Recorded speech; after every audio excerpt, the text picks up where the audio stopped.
Welcome back to Mass Appeal. From diapers to doting, being a father to a newborn must be tough, but it doesn't have to be impossible. Dave Delachase is from the dorkydaddy.com, and he's here to give tips for fathers. Dave, congratulations on being a daddy. Thank you very much. He's about 16 months old now, so it's well, we made it past the year mark, which is good. That's a good thing. Little Hadley, so cute. So you're not just any daddy, you're the dorky daddy. I'm the dorky daddy. I had to come to terms a long time ago as a youth, as a teen, as an adult, to just accept my dorkiness and embrace it. So now I'm the dorky daddy. I think there's nothing more cool than being a dork. I think it's fantastic. So let's go through your tips for all new dads out there, or any dads. So the first thing that you want everyone to know is make sure that you have a date night. Especially in that first year, it's very, very crucial. Set a date night for you and your partner, because what happens is it's very, very easy to get caught up in those roles of becoming parents and looking at each other as just the parents. It's just mommy and daddy.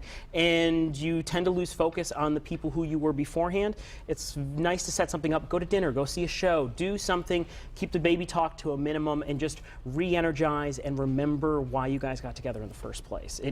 We don't have a set date night, me and my wife, but what we do is when we start feeling that super burnt out feeling, that's the time to set up a date night. Now here's the thing that gets me, and it's your next tip too.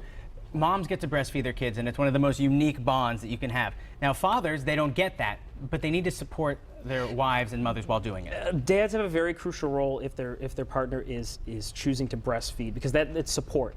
It's not always the easiest thing to do, nursing, and sometimes that support can be in the realm of maybe somebody being critical about your choice to do that, and standing by your partner's side and defending your decision to do that.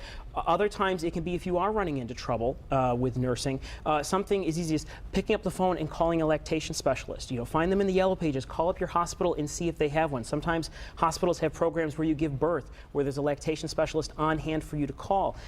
But with all that emotion and of trouble breastfeeding, it may be a little too emotional for a new mom to pick up the phone and to make that call. So the dad being willing to pick up that phone and talk to that lactation specialist, get those tips and relay them to the mom, that can be crucial. And for the dad, it's just one phone call. Take the time out of your day, because your wife's doing something tremendous and emotional, and she needs all the support you can get at that point. Exactly. And that's what a dad can do, even though they can't give their child They may not be able to nurse, but they can help them All on. right, That's this for sure. is a good one. Remember, dads don't babysit. No.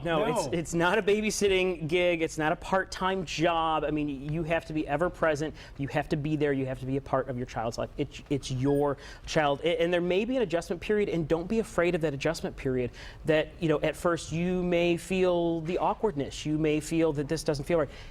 Spend time with your child. It will come in time, and just remember that you are there to be a part of their lives. Right. Now everybody's spending time enjoying those first few moments, but you need some foresight. You need to think ahead. Start a college fund is your next tip. Absolutely, and I say that just based on my own experience. I always say don't follow, I have a big post about this on my blog. Don't follow my path when it came to college, where I'm still paying off student loans to this day. Set up a college fund very, very early. You can set them up as soon as they're born. As long as you get that Social Security number, you can set up a college fund, start getting it invested. That way, by the time they go to college, maybe you don't have enough for all of their tuition, but you may have enough to at least give them a good head start when it does come time for higher education. And it's a very simple thing that you can do. Doesn't take a lot of time, but makes a huge difference. And it doesn't take a lot of money either. You could do $30 a month. I mean, maybe you can't do $100, maybe you can't do $50, but $30 a month. If you can set that aside, it can build up over time. Very true. And story time. Don't underestimate the power of story time. Absolutely, absolutely. The story time. We started this, I think, from the week that we brought my son home from the hospital, and I say it's incredibly important.